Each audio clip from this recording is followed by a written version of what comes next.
जय जगन्नाथ सांग मैंने मो ना है सौम्य यह हूँ मोर यूट्यूब प्रथम ब्लॉग। आज आम बुली जा कुआल ठारे अवस्थित थिबा अष्टशंभु मंदिर। आशा करुँच आपको वीडियो निश्चय रूप भल लगे। कुआलू गाँटी परजंग ब्लॉक रे अवस्थित।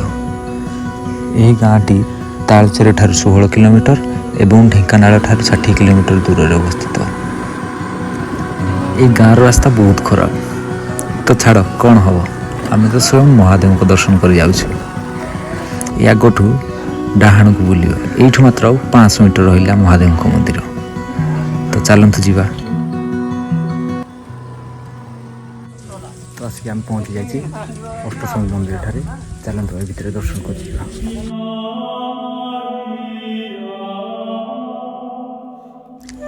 शिव जे होती ये जगतर कर्ता धर्ता धर्म कर्म। से जगतर सृष्टि आउ अंत। लोके कहते यह मंदिरटी पाखापाखि अष्टम कि नवम शताब्दी मध्य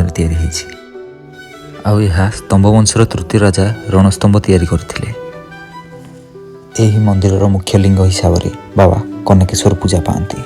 आर बाम पार्श्व बाबा वैद्यनाथ और डाहाण पार्श्व अर्धभग्न जो मंदिरटी अच्छी सेठी पश्चिमेश्वर पूजा पाती। आउ कनकेश्वर ठीक सम्मुख बाम पार्श्व कपिलेश्वर एवं दूर जो मंदिरटी देखुंट सेठी स्वप्नेश्वर पूजा पाउछंती। एवं कनकेश्वर ठीक सम्मुखर दक्षिण पार्श्व बाबा बालुकेश्वर पूजा पाउछंती। लोके कहते यही जगह आगुरी बहुत बड़ जंगल थिला।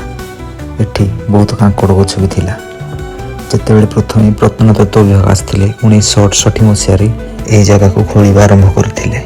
तापर ठारू यहाकू परिष्कार कर सजड़ा गला। आउ सेतेबेले प्रत्नतत्व विभाग यही मंदिर पत्थर को जांच करथिले। आउ जांच पर जना पड़ा कि यही मंदिर कोणार्क मंदिर ठार भी बहुत पुराना। एठी 8टी शिवलिंग पूजा पाउछंती, सेथिपाई यार नाम है अष्टशंभु। देखि पारथिबे ए पछ पाखरे गोटे सुंदर पोखरी अछि। एथिरे पद्म फूल प्लस कई फूल भी एठी फुटिछि।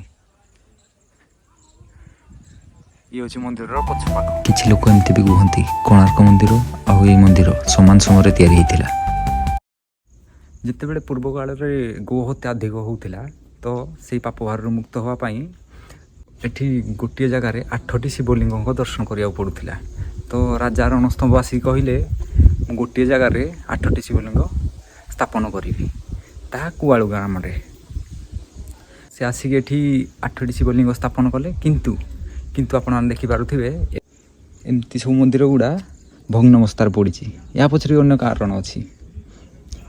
कारण है कि जितेबले राजा रणस्तंभ शासन करुले तांकर पावरटा जाजपुर राजा अंडर थिला। सेतेबेले एई मंदिर तैयारी हवा समय जाजपुर राजा यांकर पावर सब नहीं गले। से दिनरू ए मंदिर एमती भग्न अवस्थार पड़ी। तो या रक्षणाबेक्षण सेमती कहीं गुरुत्व दौना। किंतु सेंट्रल गवर्नमेंट को अंडर जाऊँगी। देखो तो ठीक प्रभु गणेश्वर की कीर्तिराज होती देखिले लगे बहुत पुराना। ये बोधे बाबा कार्तिकेश्वर। एबे दर्शन करंतु बाबा बोराल बालुकेश्वर को जे समस्त मनस्कामना पूर्ण करती।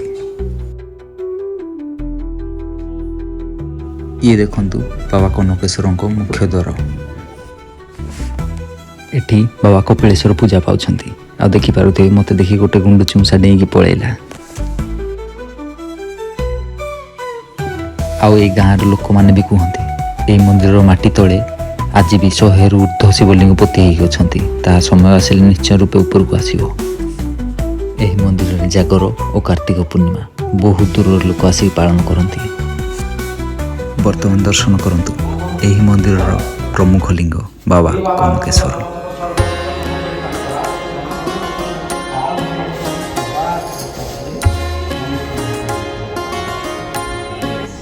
आउ यह लिंग कृष्ण पक्षर कला एवं शुक्ल पक्षर धला रंग रही था। आउ यह लिंग माटी तल 8 फुट ऊपर को भी बाहर सारे। बाबा स्वप्नेश्वर मंदिर सामने माँ कनक दुर्गा विराजमान कर। आपण मैंने भी दर्शन करूँ माँ रही सुंदर रूप। यही भिडियोटी थी मोर प्रथम प्रयास। जदि भिडियोटी भल लगी तो लाइक शेयर सब्सक्राइब निश्चय रूपे करेंगे। धन्यवाद।